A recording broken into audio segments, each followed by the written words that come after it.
شەڕوپێکدادان دژ بە دەوڵەتی ئیسلامی نزیک بەنداوی تەبەق بەردەوامە لەم دەمەی هێزەکانی سوریای دیموکرات بە پشتیوانی ئەمریکا لە پێناو ئازادکردنی ڕەقا بەرەو پێش دەچن.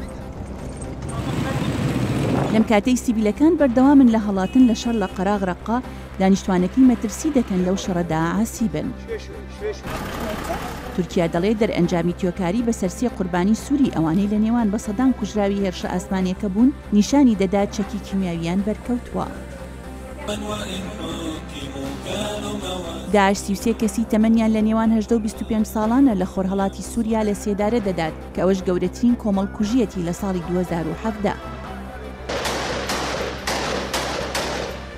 قوربانیەکانی داعش لە دیرە زوور زیادی کردووە لەو شوێنەی هێزەکانی حکوومەتی سووریا تۆپبارانی مۆڵگەکانیان دەکەن.